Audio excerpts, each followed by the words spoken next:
It's time. What follows light and shadow is silence. That silence breaks. Oh yeah. I am summoning you as a new age begins.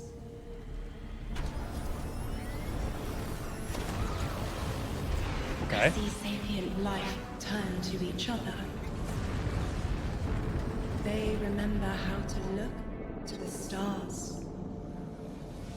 They remember curiosity. They remember how to thrive. We're going past the solar system. But they have forgotten.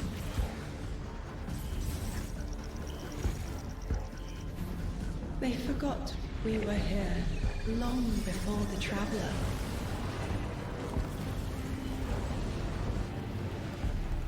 They forgot that they need us. Oh man. But they are fated to remember. I will remind them. I'm sure you will, Oh. but not through me. Find someone else.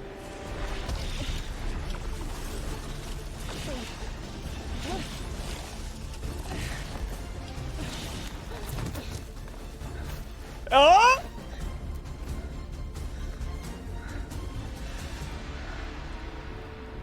My will is my own. What?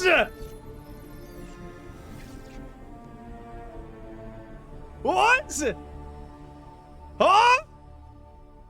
All right, everyone, hello and welcome here to Bungie HQ in beautiful Bellevue, Washington. What's up, Andy? We've got an amazing stream lined up for you to tell you a little bit about the Edge of Fate and the future of Destiny 2 as well. My name's Andy. I work on the social media team here, but no need to worry. As always, I am joined by some of my amazing colleagues here at Bungie to share some of the finer details of the stuff that we're going to be getting into today. So how about we go ahead and get into it so we can show you what we got. Starting first with this gentleman on my right and to your left. Robbie! Someone you've probably seen if you've tuned into our streams before or Vidocs. The one and only Mr. Robbie Stevens, Assistant Game Director here at They have Bungie. How you doing? Robbie, I'm doing great, Allison, Andy. It's and always a pleasure Dylan to spend a right day now. with you. Yeah, it's been a nice time, honestly, hasn't it? Yeah, Well, always. to that end as well, for anyone that doesn't get to hang out as much as we do, can you tell everyone at home a little bit about yourself and what you do here? Yeah, sure. So I'm one of the creative and game directors for the game. So that means like I'm a vision holder and I work across the entire Destiny team with people like Allison and Dylan on the couch here to chart a new course for Destiny and a new future for the game. And just incredibly excited to be sharing with everyone today of what we've been up to. Yeah, can't wait. We've got a big show ahead, so thank you for being here. Yeah, of course. And of course, as we move, pardon me, right on down the line, someone who again has also had the good opportunity to join us on these streams as well, and is now firing some finger guns like a pro. Destiny's narrative director, the one and only Allison Lures. Allison, Hello. how's it going? It's going so good. I'm here on a couch and I get to yell about Destiny with you. So Not it's a bad good day. Yeah, honestly, I'll take that anytime I can. Well, Same. for anyone who also hasn't had a chance to yell on couches about Destiny, Allison's with us, or passion hasn't is joined us always in the just so past, like do you mind overflowing. telling I us a love little bit seeing about it. yourself? Sure. So my name is Allison. I'm the narrative director for Destiny 2, and so that means it's the job of me and my team to make you laugh and make you It's cry so and make you obvious, go, like, how- Whoa, I totally forgot about this thing how from much she 8 years cares ago. about the How game. did they remember? It's because we're good at our jobs. It's true. So there you Yeah. go. As someone who gets to sit in on the writers' rooms, I can now doubly confirm that. So thank we you love for being having you here. there. It's so much Yeah. fun. No, She seriously, loves thank her you so job. much. She And definitely of course, loves as her we move job. right on dude. down the line, the gentleman there at the very end of the couch, someone who is a friend to all Guardian kind, who's known far and wide, a member of the Destiny Global Comms team here at Bungie, Mr. Dylan Gaffner. How's it going, Dylan? It's going well. How are you, Andy? I'm doing so well. Thank you so much for Got to make sure to ask every time. I appreciate it. Why is No Dylan help like with it. whispering? Well, to anyone out there who may not have accosted you on the How are wild world you, of social Andy? media or is just somehow meeting you for the first time, do you mind telling us about what you do here at Bungie? My name is Dylan Gaffner, formerly community team, where we would go out, collect your feedback, translate it to the dev team, and then bring their information back to you, kind of be that middleman. Now I'm on Global Comms, so I'm going to be in more of like a puzzle piece organization stage of what do we talk about, when do we talk about it, why do we talk about it, and then just making sure we get the information out to all players. Yeah, well, we all appreciate it. Thank you for always being the voice of the player inside our hallowed halls. We appreciate it. Thank you. All right, well, now that we've kind of got the intros out of the way, let's talk about our new saga. Robbie, I'd love to start with you. What's up next in Destiny? And Look where at are that we whisper. exploring? Yeah, so our first expansion this year, The Edge of Fate, is the start of a brand new Stream too multi-year quiet? saga called the Fate Saga. And so we want to tell a story better? about something older, about the nature of fate itself. Are we bound by it? Can we fight it? Because before the Traveler ever arrived in our solar system, there was already space magic here, Andy. Yeah. Yeah. And so ultimately, this is a story that we're going to explore one of Destiny's biggest mysteries and the foundations of the universe itself. You're talking about the 9, aren't you? Who Yeah. told you? I think it's Subtle, How did I you know. guess? Yeah. Lift you off. We did such a good job with this We secret. buried that lead, didn't we? Yeah. just a little bit. That's, but I mean, to that end, so who and maybe more appropriately, what are the 9? Yeah, so buckle up.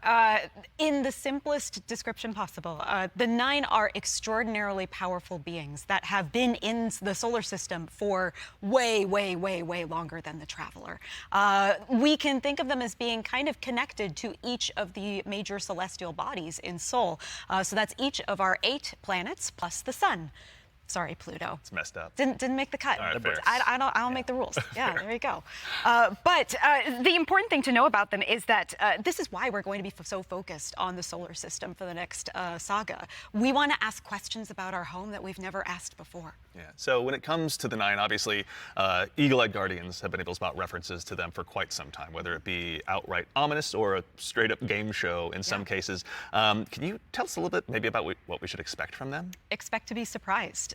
We're, like you said, the lore of the 9 really ranges from like Star Horse infinitely neighing to the 9 doing genuinely awful, awful things in our lore. And so the important thing to know about them is that the 9 are individuals. This isn't a collective. It's not like a hive mind. Each of them are kind of their own being, their own person in the loose definition of a person. They have different wants and desires. They can ally with different members and fight with different So they're members each too. connected to a different In the planet? words of one of our characters really early on, there are aliens, and then there's aliens, and then there are aliens, and that latter one is what the 9 are qualified as. Fair enough. All right, so beings of obviously immense power, something that the Guardians have gone toe-to-toe with in the past. We've even faced off against the very embodiment of the darkness itself. Yeah. What could be tougher than that? Yeah, so this is something that we think about a lot about because ultimately the 9 seek to free themselves at no matter the cost to humanity. And because they're extra dimensional in the ways that Allison are describing, they're not bound by the same rules that we are, that we've really experienced before in the game today. And so humanity and the Guardians, to many of them, are ultimately just bugs that can be squashed on, that they don't really care or think about beyond, achieving their ultimate goals. And we're like ants to them. Yeah, I mean, like, for the last 10 years, Guardians have really just been making their own fate. Yeah. I mean, so the 9 is challenging that. How are we going to deal with it? Yeah, whether we like it or not, the 9 have a plan for us. And like you said, Guardians are really good at making their own fate and going out and deciding who they want to be. But what happens when them deciding to make our own fate is exactly what our fate is? Like, what if that was the plan all along? These are extra-dimensional beings. That means they perceive our reality in a very different way and can interact with it in a very different way. It's like they're a move ahead in chess. Weird. What a reference. But you were mentioning, obviously, the Fate Saga is one of the subjects of today. How long can we expect the Fate Saga to last? Yeah, so the Fate Saga is going to play out over several years, and ultimately, we know where we're driving this car. We know where we're going with it. But the conclusion of the Edge of Fate itself is going to leave you with more questions than answers, and it's going to be the catalyst into this new multi-year Several saga. Because we years. really want to return Destiny to being a game about big Plural. questions, right? And so the way we think about this is about pouring jet fuel into the speculation engine of the game. So we're going to be revealing a lot of ideas, a lot of concepts, and many of them we're not going to be answering immediately because we're going to be telling the story over multiple expansions, and we're going to be giving you those expansion beats more times than we have before in the past. And so the Year of Prophecy kicks off with the Fate Saga, and with it, humanity is now set on a collision course with this celestial pantheon of the system that Launches has July been here 15th. for a very, very long Did you time. say And Pantheon? so Pantheon? The Edge of Fate launches on July 15th. And then the second expansion of our Year of Prophecy is Renegade, which comes this winter. And then later in 2026, we've got Shattered Cycle and The Alchemist. It's a lot of What? stuff. Yeah. A lot of exciting beats. And so, again, the Edge of Fate is just the beginning of this long journey. What are of shattered this awesome vehicle we're all jumping into and driving together, and it's Wait, going to take what? us to some new places. That's exciting. So, with regards to the Edge of Fate right here in front of us, you were also nice enough to bring the class something today. You've got some gameplay with you, Oh right? yeah, we got some clips. Oh, yeah. Yeah, we should show those off. It's a Let's doozy. Let's check it Like out. the present. Wait, Let's we check have it out. clips?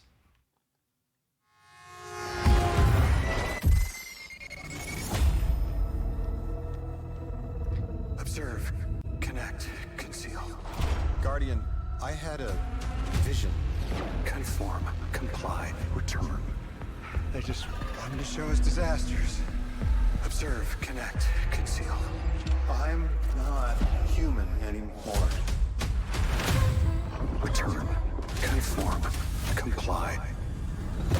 No one else should know what this feels like.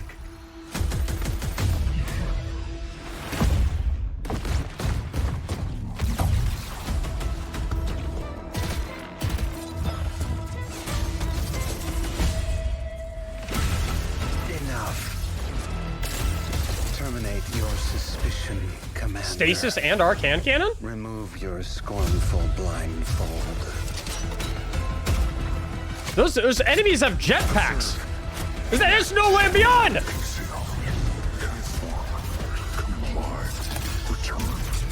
Weasel bees a ball.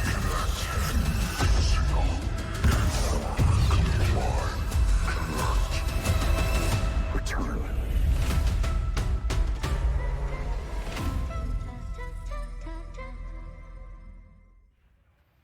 What was all that?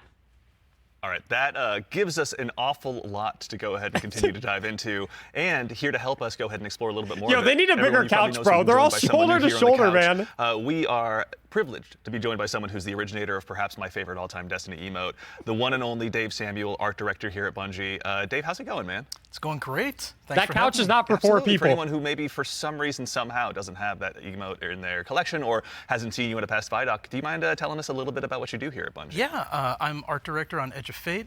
I work with the art team to visualize the narrative and design and kind of bring it all together. It's a lot to bring together. Thank you very much for being here today. Yeah. So with the Edge of Fate, it's obviously the first expansion in the Fate saga. Allison, I'd love to start with you, actually. What can you tell us about the Edge of Fate? The Edge of Fate begins with an invitation, and we are invited, along with a very specific group of people, to a location, to a moment in time, for a very specific reason. A moment in time. Very specific reason and purpose, yes. And the place that we're going to is called Kepler. And so you may be saying, now, Allison, hold on. Hold your horses You read my 1 mind. second, Yeah. because the Kepler I know is the one that's way outside of our galaxy. What do you mean we're going to Kepler? And I say, like, dear friend, didn't you know if you look inside in Destiny's universe, the Oort cloud at the edge of the solar system, you'll find a little planetoid that also happens to be named Kepler here in the world of Destiny. And that's where we're going, to Kepler.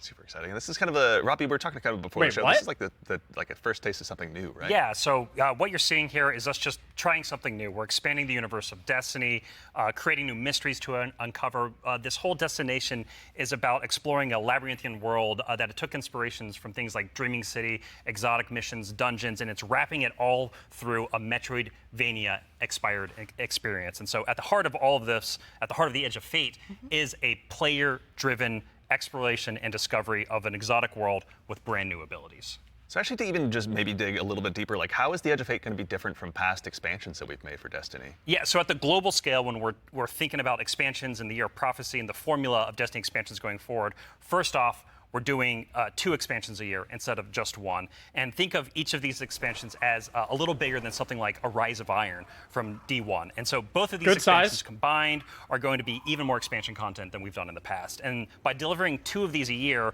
we're upping the pace of major world and story events that really matter to players and are going to be pushing the Fate saga forward. And so we're trying radical new things with each of these expansions. And so alongside this new destination of Kepler, this exotic world that players will explore with brand new abilities, we also have world tiers. And world tiers allow you to take on a higher level of challenge on the destination in order to extract some of the best loot.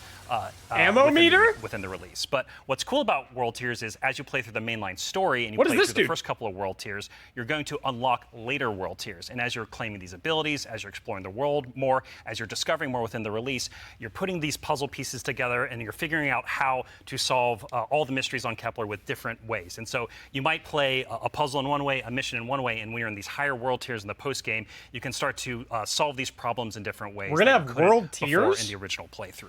And so alongside all of this, we're also going to have a ton of quest content that we're rethinking about how we use within the game. And So, on Kepler, there's some non-linearity within the destination. Replayable itself. campaigns. And so with a lot of our side quest content that is related to the critical path, but you don't have to play it. It's there for you to explore. It's driven by your discovery of the world. You're out in the field, you discover something and you pick it up, and that's going to help you explore the characters and the world of Kepler more and go deeper on that story. And so, yeah, again, this is all about us just looking at the formulas that we've been building in Destiny over the last 10 years. And some of them are really strong, but they're due for some experimentation and some radical changes. And so that's what you're seeing here with the first taste of the Edge of Fate. Very cool. Yeah. I love everything you just said. I was a little distracted by some of the gameplay we were showing, like exotic sniper rifle, I think I saw, kind of recognize that. Oh, yeah. Some enemies with a couple really cool twists, like, okay. Yeah. But then also there was a guardian that turned into like a lightning ball. Yeah. Yeah. So, so there's multiple new abilities that your players are going to be able to discover on Kepler that's going to make them navigate and look at the world in different ways. But the one you're talking about, Dylan, is we see it as our premier ability, the crown jewel of the release, and that's called Matterspark. And Dave has joined us, and he's helps us take the vision of the narrative and the design and the art and smush it together in amazing experiences. And so I think Dave should talk to us more about Matterspark. Yeah, please. Yeah. So there's this new source of energy on Kepler, this strange dark matter. So the Guardian binds itself to the dark matter using the arc powers within. You can think of the dark matter as like a medium, and the arc as this catalyst that will allow you to completely change form. Transforming into Matterspark lets you squeeze into tight areas, race around areas, jump over stuff, and it also allows you to turn into this basically electric rolling ball of death, jolting and shocking enemies that come across your path. So obviously, one big part movement, one big part combat, but I mean, even just in addition to that, to look a little bit, wider, like how did the Matterspark Ball kind of influence the world that we're going to be inhabiting? Yeah, the team really had to rethink what it means to build a destination with these abilities in mind. A simple hill becomes a ramp to get to a new space. What game is this? A crack in the wall. It basically will reveal a whole new area to explore. It's also a new way to engage with enemies. Instead of taking a bunch of enemies head on, He's on Prismatic you right can now, though. Find a Matterspark pad, transform, turn into this electric ball of death, and then just start racing around the arena. You need the pad. Dash over their heads, and flank from behind, and then really give the House of Exile on Kepler a bad day. As well we should. It's a good day for us as well. You need the So what are pad. some of the other Kepler abilities that we'll be able to unlock while we're out there as well? Yeah, so each of these Kepler abilities are a mix of dark matter and I don't know our if these are Guardian's subclass powers. things, guys. So we have the Relocator Cannon, which is this new fallen dark matter tech mixed with void. This is going to allow you to bypass laser walls, use these cascading relay networks, and just basically teleport around the world. Another ability that we have is Mattermorph. This is dark matter mixed with strand, allows you to manipulate the environment. You'll These be aren't- able to this isn't like basically subclass push and stuff. morph and move geometry to create bridges, open up What the- doorways, and then also reveal Dude, secrets what and is new this? opportunities. Yeah, so what's really important about what Dave is describing, and when we were thinking about building this world, it was all about hey, here's this new tool to navigate and see the world in a different way and solve little puzzles and mysteries throughout the missions, the free roam, and the quest content, and beyond. But also what was really important to us is that we lean into Destiny's first-class ability gameplay. And so with Matterspark, like Dave is mentioning, you're jumping, you're dashing into enemies, enemies to destroy them. You're doing giant explosions with them with the Relocator Cannon. You're just blowing everything up with void explosions and graviton lance style like Do you think we'll have secret projectiles?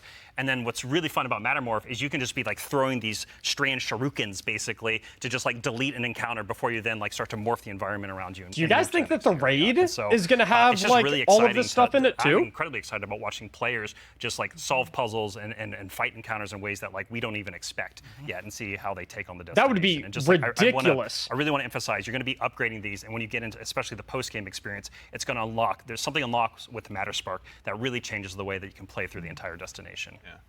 So when we're talking about dark matter, Yes. we have darkness abilities like Strand and Stasis already. Like, how is dark matter different? Yeah, so dark matter and darkness are two completely separate things. They're completely different things. But dark matter does exist in our world. In the world of Destiny, we know it as being tightly connected to the Nine. It's what the Nine are actually made out of. In our world, dark matter is invisible. You can't really see it. And it wouldn't be very fun to make a destination where there's an invisible thing that you can't actually see. So lucky for us on Kepler, there's a bioluminescent microbe that allows us to see all of this substance that's impacted this world so much. It allows us to see how it's impacted the plant life, how it's impacted the behavior of the peoples that we're going to encounter. And we can see how it has been able to bring these things that are kind of unstuck in time into this current location. I do have to put on my drifter hat for just a second and, like, Are you guys what does it excited smell about like? this? What does it taste like? Yeah. Dark matter smells and tastes like bleach and math. Like, does this look crazy? It's true. Cannot wait to This get is that so chocolate. different than anything we've Gonna do ever a sandwich had. today after. It's zesty. Yeah, should be good. Actually, so on the topic too of stuff in the trailer as well, we heard someone talking there. Can you tell us who that was? Sure, that was Lodi. Lodi is a new character that we're introducing in Apollo. Lodi? Not in Apollo, we're Hey! introducing him in the Edge of Fate. Yeah. I want to give a special shout out to Brian Villalobos, who portrays Lodi and does a spectacular job. This character is fascinating. He's kind of a fish out of water, but the fun thing about tropes is to kind of put a twist on them, right? So what if that fish that we pulled out of the water was the most qualified fish to be pulled out into the air? Down for anything. It's Why down for does he- anything. And what Why if does he look that like someone I fish know? was kind of made Who does he look to be like? pulled out of the water? I don't want to give away too much because this character is way more fun for Superman? the players to figure out what his deal is. But I will say that Lodi is very, very far from home. Very fair, very exciting. So, I do have to call out, too, before we started this, you and Robbie were talking about how Lodi is like a notice me character. Oh, yeah. Robbie wanted a senpai. I did. I wanted someone that I just wanted to spend a bunch of time with on this new adventure we're going on. Yeah, a friend that we can look up to. Yeah. right, yeah. Notice me. Notice Notice me me. Lodi. Yeah, of course, He it will, writes he will. itself, or rather, Allison does. So, with regards to the characters as well, so is it a whole new cast of characters in the Edge of Fate? No, we're going to see some new faces like Lodi and other characters, but we're also going to see some familiar ones too. Ikora is here. The stakes are high enough that she's here investigating what's going on. And as it turns out, in one of our major mysteries, she's kind of at the center of it. She was invited here, as was Lodi. Same as we were. All of it's kind of tied Dude, he looks together. cool. Very exciting. So, Yeah, the way. Oh, if I can. No, no, yeah, please. no, Yeah, yeah. please, Like yeah. the way we think about this is about all these characters. Their fates are intertwined in some Yes. way. There's these puppet masters that have been pulling the strings for a very, very, very long He's time. dashing. In order for Is he everyone not? to get here at this moment, and so as a guardian and these characters involved, they're going to have to decide if they're fight your fate. Like that's what we think about. For these individuals, that's what they're going to have to go through and determine about how they can stand up to this new conflict that is surrounded by the Nine, because they are fated to be here. And what does that mean for them, and what does that mean for their future and the future of Soul itself? So with regard to these new characters and this world we find You guys think ourselves he in, looks like was there Frostbolt? anything about that He does not look setting like- or in particular what? that really influenced the creation, rather, of the He world doesn't that look we're like gonna be Frostbolt. inhabiting? Yeah, I'll give you a list of What are you fun talking facts. First off, if you've been paying attention to Destiny over the last week or so, you already know that there's been people on Kepler for a long time. That's an old-ass computer that you were putting those numbers into. We also know that the Vex are here. They're studying the Nine because it turns out the Nine can do something that the Vex can't. as Dave mentioned, the House of Exile are also here. They've become fixated on a being that they call the Giver. And kind of most importantly, the dimensionality on Kepler is really thin. So the 3 dimensions that we can know and see and touch are very close to the realm that the 9 live in. And that means some things from Earth's past have been yanked into Kepler's present. Who's the Giver? Nice. Yeah, I mean, so we've been talking about invitations throughout this, and we need to call out an invitation that's actually going to be waiting in the game after this is over. Ride of the 9 begins today. Yeah. So I believe we have a trailer to show. Yeah, you were nice enough to bring a trailer along. I'll go ahead and give it a look really quick. Gimme, Let's gimme, do it. gimme. Yeah. Alpha, thanks for the 5 gifted subs, bro.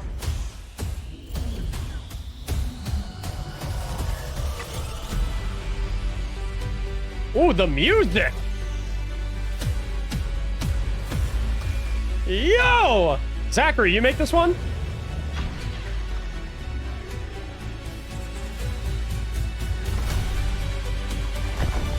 Oh my god, the music is crazy.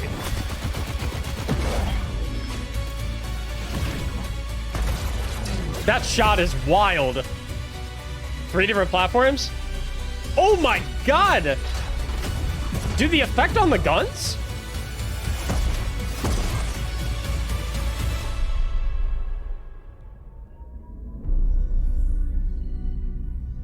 Dude, this color, I need merch in this color palette, bro.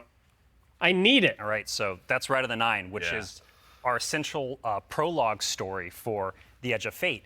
And these 3 dungeons that are featured in this event are free for all players starting today.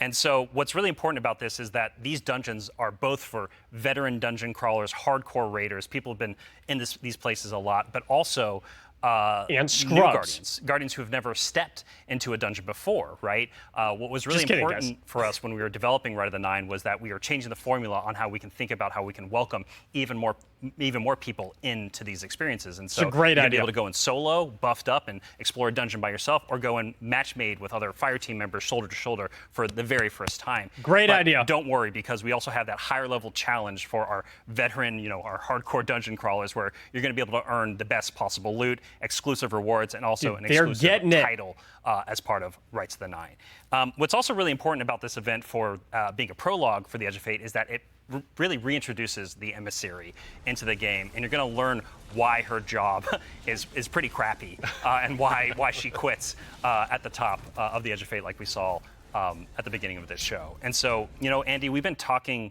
a bunch about how our Destiny expansions are changing the formula. I love how they're mixing Destiny in the going cutscenes.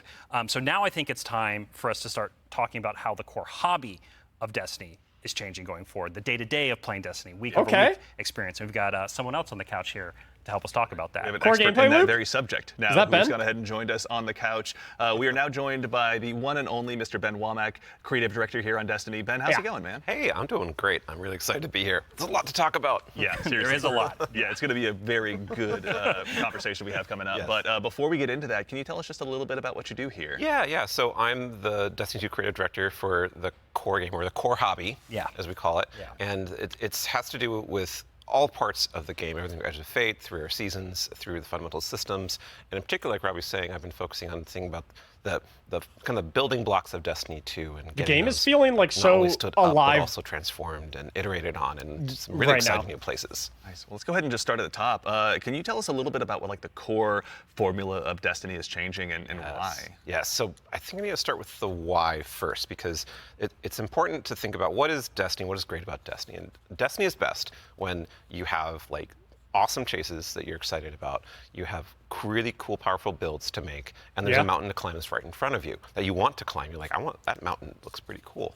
And the thing that is not always true right now in Destiny is it doesn't feel streamlined as it could. Players don't have as much agency. We want to be player-driven. We want to be more rewarding than we are. Because right now there are barriers to playing Destiny in the best way. And those barriers are insurmountable sometimes. So think about that whole picture of, okay, what is the Destiny that we really want, that has been in the past, that we also want to get back to, and where we want to go for the future? That's where all the changes you're going to see have started, at their inception point. So it's a big piece of the pie. Massive updates coming across so many systems of the game, and we're just getting in, digging into the surface. Yeah. I mean, to that same end, then, how are we making it easier? Pardon me, to go ahead and just get straight into the fun. Oh no, let's do it, because that's exactly what we want to do. And the first thing you're going to see when you log into Destiny with Edge of Fate, you're going to log in your character and see your ship in orbit. It's going to say, it's not going to say open directory, it's going to say open portal. And the portal is our new front page of the game. We're trying to get you to the fun as fast as possible and as few clicks as we can. We even have Edge of Fate there in the corner. So we saw previews of this, right? There, no fumbling in around with the map to get to it, really. And we're also taking other big parts of the game, the ritual game and for seasons, and putting them into these ops categories. So the idea is that we're having these different ops for different moods. We're having solo ops. We have a bunch of fire team ops. We have pinnacle ops, and of course we have crucible ops. Still super important for the game. Yeah. I mean, to start up at the top, can you tell us a little bit more about what solo ops is? Oh, yeah. So solo ops is exactly what it says on the tin. It is a bunch of activities that are made for solo players. And the conception point of that was we want to make activities for players who have a smaller amount of time that they want to play in, and they don't necessarily want to have dependencies on other players, but they still want to get in there and play for 10 to 15 minutes and get some real progress. Yeah, get some loot. Yeah, get some loot. Yeah. Get some loot and get your character forward and feel like, yeah, no, I played some Destiny and that was great.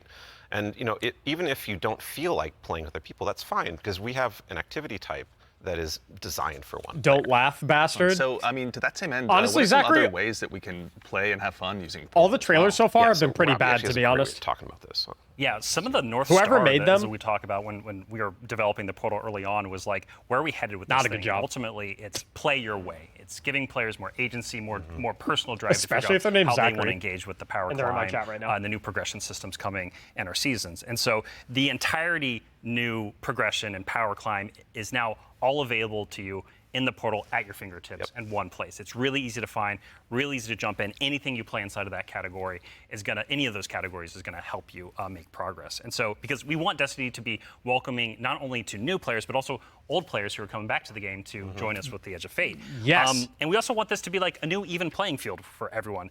And so, as part of this is a commitment from us as part of the core hobby and all the seasonal content. Hunter we're armor building, is sick. That we're going to be continually investing in this, right? We're going to be continually updating this over time for years to come. And so, you're asking me directly, what else is there to do? Yeah. Ben mentioned solo ops. We also have the fire team ops and pinnacle ops. Both of these are more around playing with other fire team members, shoulder to shoulder, where fire team ops are more quicker sessions. There are some longer form things in it too, but then pinnacle ops are more about those really long form or more challenging kind of focused activities like exotic missions. The planet- for instance. And so The planet director's not going and then anywhere. The one thing we haven't talked about yet very deeply, but is incredibly important, and it's something that I think we've done for the first time ever, or maybe since early D1. It's kind of a return to form. Yeah, Hold up. yeah. You're going to be able to experience the entirety of the power climb within Crucible Ops by playing PvP, right?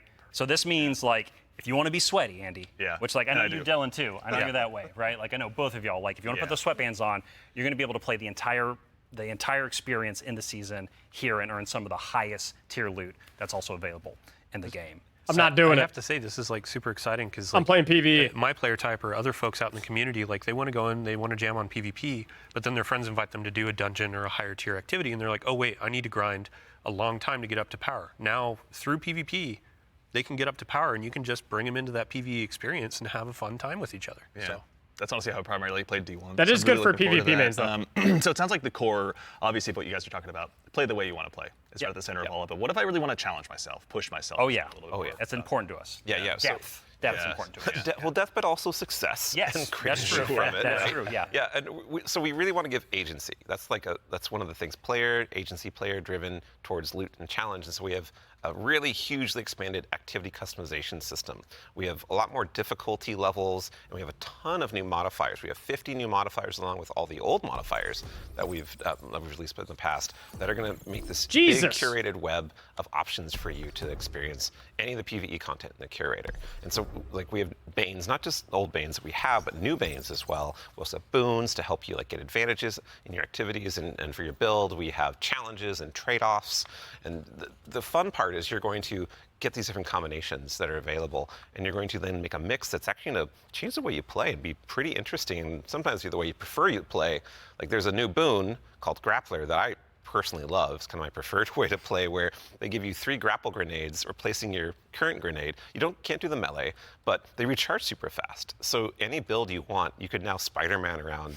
Wait, what? It's actually super fun. It's so fun. You have a modifier that lets you What spam Ben's grapple? talking about is what we kind of call the virtuous cycle, right? Where you're going to be crafting your build, tinkering with the activity, looking What? at like how you can earn a higher tier of reward by taking on higher challenge. Without as the you earn melee, he better said? loot I don't and care. Looking towards that next mountain to climb, just ahead of you all the time. And so this I is can have really grapple about grenade how on far you Void want Hunter. to push yourself upwards within the portal itself. But Is also, what that means. we also are thinking about the people, and that's the depth, right? That's the depth of the challenge that we're talking about. That's also, but we're also thinking about the people who don't have as much time to play with like solo ops, and also if you're scared of modifiers or you're scared of customizing these activities, you just don't feel or like you it just don't feel like today. doing it. Yeah, no, that's a great way to describe it. Thank you. We have a bunch of quick play options, right, Ben? Yeah, quick play options, and we actually have matchmaking and Fireteam ops. Oh, and, yeah. And we have Fireteam Finder, and so you're able to like really choose kind of what you're in the mood for. Oh yeah, we you know? technically have matchmaking across every activity that exists. Except for solo ops, because that's solo. Right. But yeah. yes, Yes, otherwise, but in the aside Fireteams from and that Pinnacle one. Ops, it's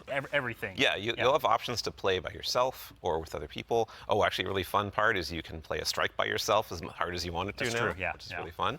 Yeah.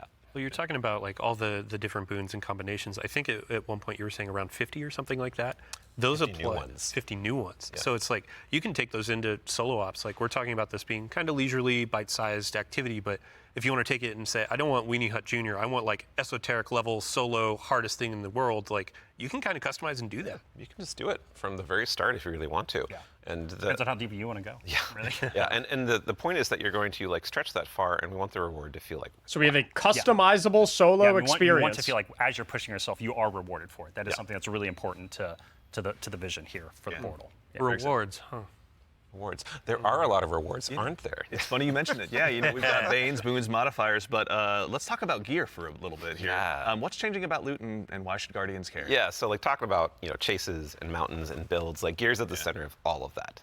And we actually have two giant gear changes I'm gonna like put in two little buckets for us to talk about. Yep. The first one is Armor 3.0.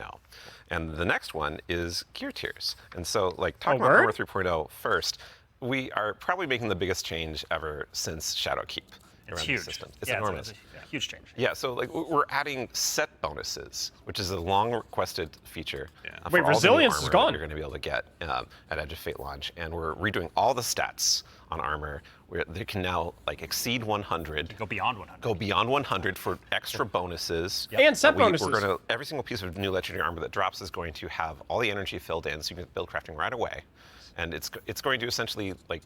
There's more features actually that I could talk about, but I don't think I'm allowed to yet. Fair. Well, something that we can't talk about too. You mentioned gear tiers as well. Yeah. Talk Whoa. about that a little bit. Yeah, so gear tiers are very exciting because every single legendary weapon and armor that you can get is going to have 5 gear tiers, starting from 1 going up to 5.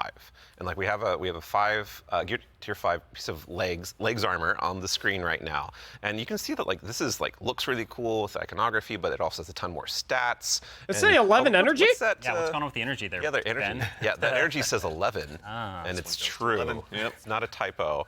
Like energy is going to 11 for higher tier armor, and so if you want that for your build crafting opportunities, it does like give you some new options you never had before. You're going to have to challenge yourself to get more higher tier armor and keep on going to get yet more higher tier armor to get those options. Yeah. And this is also not something that's just relegated to armor, right? When it comes to weapons, they're obviously getting their own refresh as well. Yes, What's Destiny without chasing some? You read my mind. Yeah, like weapons seriously. are part of the player identity. You know, some people like have a gun that they love. You got fashion, and then you have gunplay. That's right? true, though we do have fashion for your guns a bit now. Hey. Well, so because once you reach tier 5 for your legendary drops, you're going to be getting tier 5 weapons, and those have unique shader treatment. It's like essentially a completely different look that's going to identify it to you and others that this is the highest tier gear of this drop that you can get. It's going to show on the weapon. It's going to So you show can peacock. an icon. It's even going to show when you kill enemies with that weapon, because there's unique kill effects for tier 5 weapons that you can turn on or off if you don't want it. But your gameplay will like show that the weapon that is being used is like the highest tier you can get. Unique kill Giver's effects? Blessing, which I think we have on screen right now. This is one of the Kepler auto rifles, and I have 3 rows I of cannot perks put this all thing enhanced? down. Yeah, when we're playing through the Edge of Fate right now. And it's what's really exciting about it for me is that like when you see that tier 5 drop, like you know immediately that's better than like a tier 3 or tier 4. Oh my God! Have, right, and I think that's when we talk about making Destiny easier to just jump in, find the fun, make it accessible, but also create more depth. You know, this is what we're thinking about. It's like, The how can we just MMO make elements like you understand, like, okay, this is probably better than the thing I have. Are right now, going depending on what crazy. tier it is. Yeah. I mean, that's a good example of how much time and effort is being put into these game systems to make them more like approachable. Change can be scary. There's a lot of change that's about to come to the game. We're Armor 3.0. We have so many new boons. We have a bunch of new stuff. Now we need And change. After 10 years of Destiny, this is going to flip some stuff on its head. So I mean, Yes. we're going to have a bunch of blog content. We're going to have interviews with Robbie, with Ben, with more folks across the team that have been working on this. And then we'll also be elevating our creator community when they're creating guides, all that kind of stuff. It's going to be a fun time. But ultimately, a big shout out and thank you to all the folks that have been coming into our studio, giving feedback early on some of these systems so they can be more approachable. And we're looking forward to all the feedback that's going to be coming after launch too. Like, this is, again, one of our first steps into something, and then the community and we are going to build something amazing. Yeah, and I can't stress enough how much feedback we've gotten from the community summits we've been running over the last year for the Edge of Fate, and just people reaching out to the community teams and others to us. Like, your feedback is invaluable. So, like, seriously, like, thank you so much. We're making this game together, ultimately. Yeah, it's incredibly important part of the process. Like, I don't think we would be able to make what we do without it. Yeah. Working with the community is obviously a core part. Dylan, huge Guys, thanks to stop you and saying your my team, name. obviously, for helping to lead that charge. And in advance for the big blogs Chat. you get to write. And then also our social media team. Stop Go it. ahead and get out the door, so go That's ahead and give gonna us be a fun. follow. I think, Ben, But you were saying you wanted to try to break the record for longest twid? I'm more predicting we are. Yeah. Longest We'll twin? about try. It's the state of things. It's going to be a multi-month journey as we head towards launch. So. yeah, be a good time. But you know, we've been talking a lot about the core Destiny hobby. How does that extend into like how players are going to experience like a full year of Destiny? Yeah, so we've been focusing on improving and changing the formula of Destiny in multiple ways. And so progressing through the Fate Saga is going to be more meaningful with 2 expansions a year. We've been talking okay, hold about up. focusing our seasons and on the core hobby of Destiny and that commitment to continually Holy. updating it. And in addition, we're going to have 2 free major updates between each of our major expansions coming in the Year of Prophecy and beyond. And so Taking a ultimately picture of that this. means there's 4 big beats happening in a year, 2 expansions, 2 free major updates between those expansions. So what that means we're not doing is paid seasonal content anymore. We're not doing separate seasonal storylines. And this also means we're not building a bunch of activity content that basically just goes away and is Yes. less meaningful to the game after 3 months. So we're instead focusing all of that effort that used to go there instead into building up the core hobby of the game so that Yes. the hobby stays fresh and exciting, year round. And so ultimately, this means no more paywalls for seasonal content, and also these major updates themselves that I'm signposting around right now. The size of them, roughly, and the inspiration for them, we're thinking about is like Guys. Into the Light. Okay. So when you say like, Am Into I the crazy, light, or for did folks that Renegades aren't out there, font look what- really Star for a major Warsy? update, how big is that? Like, how do you encapsulate Yeah, that? so when I say Into the Light, a lot of this is like the inspiration of what it was. And with Into the Light came a really cool theme that wrapped around all the new stuff we were building within it, but also a lot of the reprise stuff as well. And also, with it came Onslaught, a new type of activity. It came with reprised exotic missions and a rethinking of how we could do like a rad style event, a raid event with the Pantheon. And so for our first major update, Pantheon coming mentioned. a few weeks after the Edge of Fate launches, we've got Ash and Iron. Right? And so with Ash and Iron, we're going to be returning to the Plague Lands. Returning to the Plague Lands. Can't wait. It's going to What? happen. Oh! And so that story is going to pick up from where we left off from the Edge of Fate. And with it, we're going to have a new Plague activity Lands? called Reclaim, a brand new exotic mission, new types of pinnacle ops entering that for the first time, as well as, of course, what's Destiny without loot to chase? We've got new gear, new rewards, and 2 new exotic weapons as part of Ash and Iron as well. And again, this major update and the season, all the seasonal content going forward is free for all players. All We're the getting a activity free content is major just in the update pool. a couple It's free to weeks play. after the So expansion you can actually launches go in the 1 Plague Lands player with 2 new deeper exotics. on seasons as well. What are some of the cool things that we're going to be able to do with the season that's launching alongside the Edge of Fate? Yeah, Ben What? has been working on this space for the team for a while now, so I'm going to kick this one to him. Yeah. Yeah, so we're trying to make any time the best time to hop into Destiny. Yeah. And one of the ways we want to do that is we want to invest in events that are like accelerating the game and enhancing every part of the game, but also bringing new cool stuff. And No, Matt, actually, that's in we've been working on this September? so Oh, long, might be. we actually have some new cool stuff coming before the Edge of Fate. It's a special little treat. Yeah, special little treat. So this Friday, you can play a little event, maybe you've heard of it, called Heavy Metal, which is Tanks vs. Briggs, a new PvP mode. It's super fun. I would kind of wish I was playing it right now, not gonna lie. But the thing that people at home don't know is we have a new reward. That's a unique thing in Destiny if you invest in this event, if you go and play it. And it is a free-to-play event. He's So this reward is brig free to play. walking. It is a new combat vehicle that goes in your Sparrow sled, combat Sparrow, if you will, called the Griffin. And What this is the a really fish? cool, like, combat-ready vehicle you can take anywhere you can summon a Sparrow. You can summon it and use it to fight your enemies and just have a really good time. And there's some really cool. There's some really cool build crafting things with this vehicle that I don't want to spoil right now. Let people discover. But I'm super Combat excited. Sparrow? They all thought they were going to ride those skimmers forever. Well, I mean, we've been saying like, what was it? Skimmer is Flash, and the Griffin is Splash. Hey, there we go. Yeah, The yeah. dad joke quota has been met. We got to get one in. Absolutely, yeah. But that's not all, right, man? Like, you've got more for us, don't you? Oh yeah. So like I There's just said, more? there's more events that Yeah. we've been making. There's one that's going to happen right after the launch of Edge of Fate. It's called Arms Week, and it's a 1 week long event. And Arms we're gonna be Week! focusing on one weapon archetype in Arms Week whenever it comes around. And this one is going to give you a new legendary weapon of that type. It's going to have some volatile mods that are there for the week that are going to be super interesting and fun to play with, and some focusing you can do. But there is a problem when you say this event is going to be about weapons and about using them. Yeah, you got to have a place to test all that out. Right, and Yeah, so I mean, I've been doing that in EDZ this whole time. I don't know about the rest of you, Those poor dregs. right? Lost sector for but me.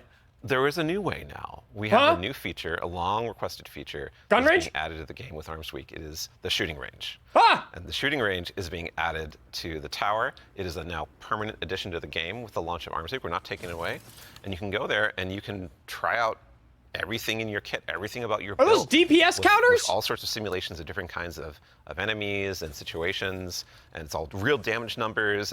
It's like Even got a You scoreboard. stab You've got a damage scoreboard numbers, right there. and your DPS fire numbers. team. yeah, your whole raid team can This go cool- down into the shooting this- range and try out, like, see exactly how well you're You gonna do can- for some kind of boss at this range or with To a say, strategy. who can do most of the damage, right? Yeah, well, you're finally gonna know. So we have a rally flag. It's not just a shooting range. Like, you can go beyond the firing line and use your abilities too. Yeah, you totally can. And like, if you wanted to, you could even take in Prismatic and pop Transcendence and try that out.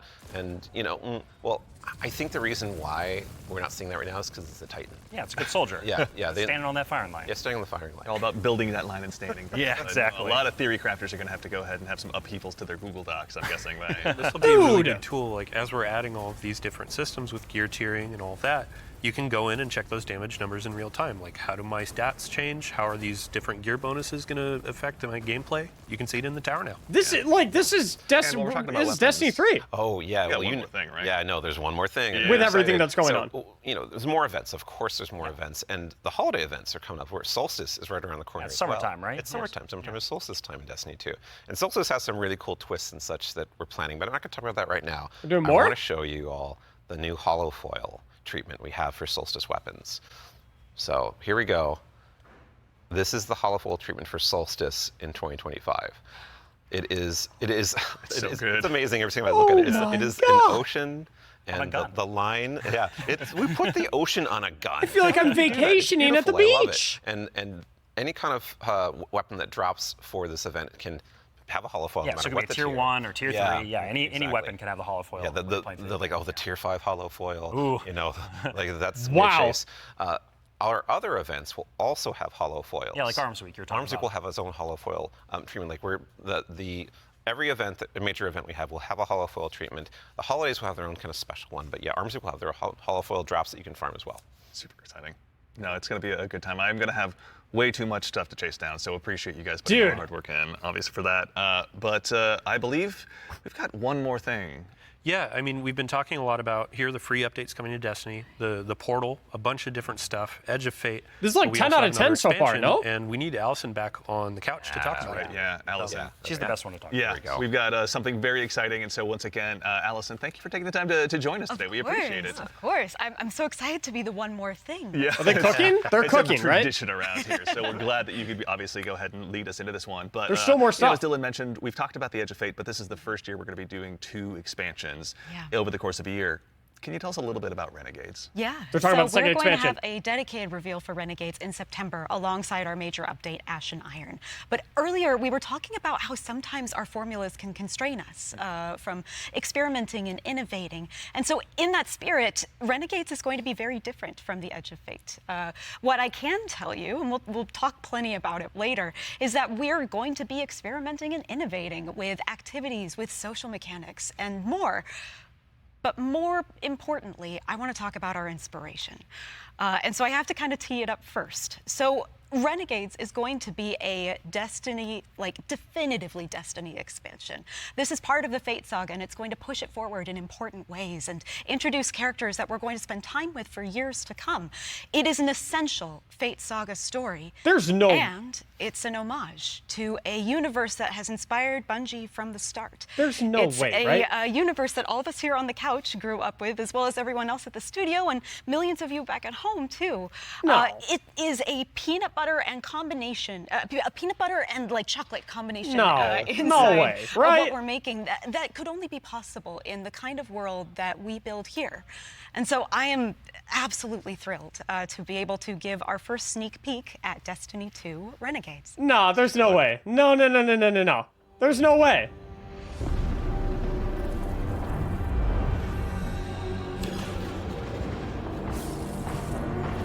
No, this is a joke. It's April Fool's. There's what? No, there's no way.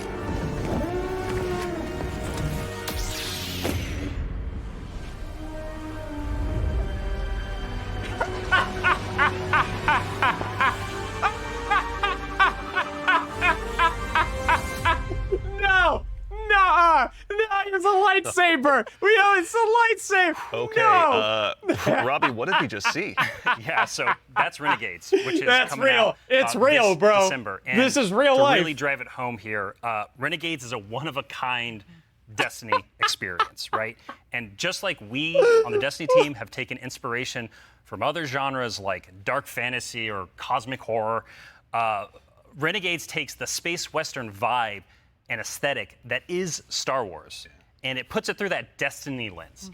And ultimately, it's created a new lawless frontier that is emerging within Seoul. And so, like, we're so excited to show Renegades off a little bit today and to be talking about it more in the future in September alongside the free major update with Ashen Iron. But right now, today, we're focused on Rite of the Nine and what's right around the corner with the Edge of Fate. Absolutely. No, I heard a lot of calendars get marked just now on September, but no, super excited to share more of that in the future. But that actually leads us to the conclusion of today's show, which again, we covered a lot. There's been a lot today. Yeah, this has been a big show, honestly. No, we went through a lot of it. So let's go ahead and quickly double check. We obviously went through and Year of Prophecy, pardon me, is going to go ahead and kick off on July 15th. And this kicks off a brand new multi-year Fate saga and our new focus on the core hobby of Destiny. The first expansion, The Edge of Fate, is going to be launching again on July 15th, as I noted, with its raid launching on July 19th. Okay, hold up. Yeah. So you're going through a lot of information. We already covered that. Oh, yeah. But like, you can't just sneak in a raid date. Wait, raid July? We have a new raid coming with the expansion, July 19th. We're going to have a bunch of blogs. We're going to have the rules, regulations, all that kind of stuff for our raid race. Of course. We invite everybody to come in. That's try to 4 go days for that after the world's first expansion. title. And yeah, I mean, just stay tuned for more details. We're not going to spoil anything. It's a raid. We got to keep it secret. Yeah, absolutely. Yeah, everybody mark your calendars. Yeah. Bungie.net is the place to go ahead and learn more. And again, follow our social media channels. Do us all a favor. So in addition to that, again, as we've noted, Ashen Iron, our first free major update, will be launching on September 9th. Renegades, very exciting, will be launching in December. And then keep an eye again on our social channels. We'll provide all the updates once they're available. But as far as today goes, the Edge of Fate and the entire Year of Prophecy pre-orders are available starting right now. Now, pre-ordering for starters, the Ultimate Edition will go ahead and unlock the New Land Beyond. New Land Beyond. They New have exotic sniper. Super I can't exciting. wait, man. I can't wait, same, honestly. That'll be unlockable in addition to several other goodies. And also, we've also got a collector's edition that'll be available. You can see here General on screen Grievous? it will be coming with an awful lot of very cool stuff, including this cool statue that you may have noticed here that's been sitting with Did you us guys see on General stage. Grievous? This is one that you can go ahead and add And to your Darth collection Vader? as well, but that's not all that's in there. Is there, Allison? We got the writing team got a little excited on this one.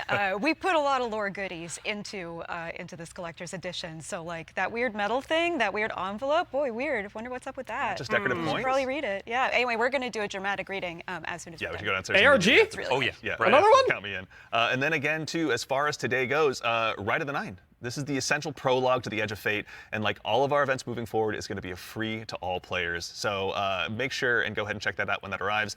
And before the show wraps up, make sure and stick around for a little bit longer. We're going to be rating our good friend Sammy Cat as well. So go ahead and give her a follow. Tell her we said hello in chat. Pardon me. If you have any Twitch Prime subs or anything like that, go ahead and do us a favor. Drop it over there and check out her stream. She's going to be having a good time. But that concludes it for us here today. So for starters, huge thanks to my teammates here for joining me. Thank you, Andy. Thanks for having us. Absolutely, yeah. Robbie, Allison, Dylan, of course. There we go. We got Ben, and of course, Mr. Dave Samuel. Thank you all so much for being here today. And then, of course, to the crew that puts all this on.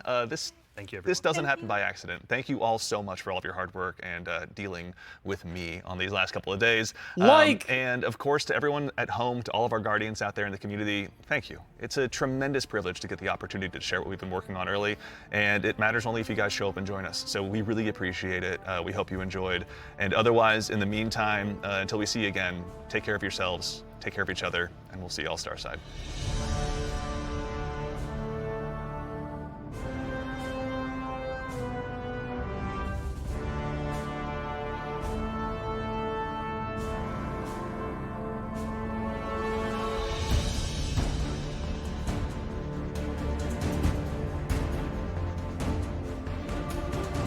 Like, bro.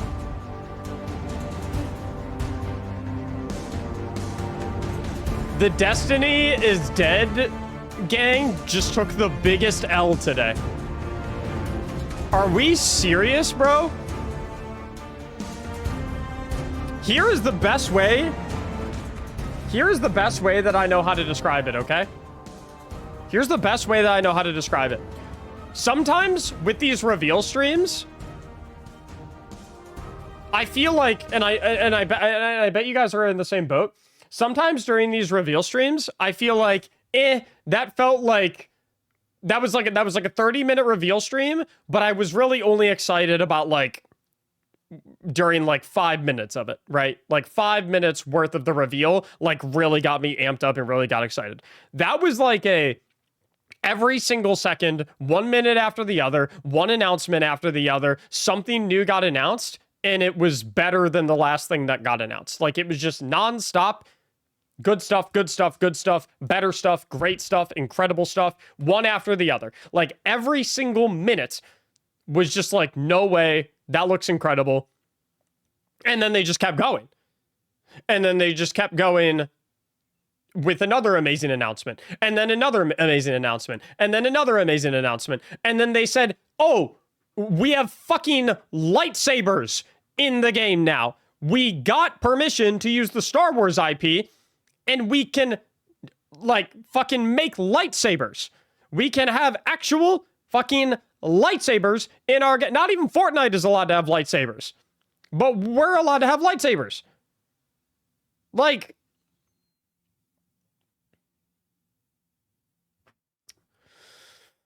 oh my god.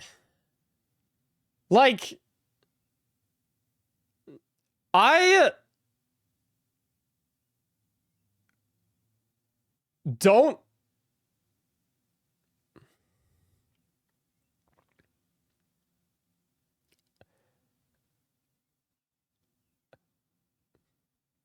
don't know the last time I've been like, I've always been optimistic about the future of Destiny. I'm just kind of like naturally optimistic, and I like always believe in Bungie, but like I don't know the last time I felt this level of optimism. I don't know the last time that I've like walked away from a reveal stream and been like, I cannot believe what I just witnessed. I don't remember the last time that I've like been sat in my chair and been like, I don't know what to say. I don't know what to do. I don't know what to say. I don't know. I'm in the pre-order line right now. Remember, guys, when I said I never really pre-order shit? Shit might change today.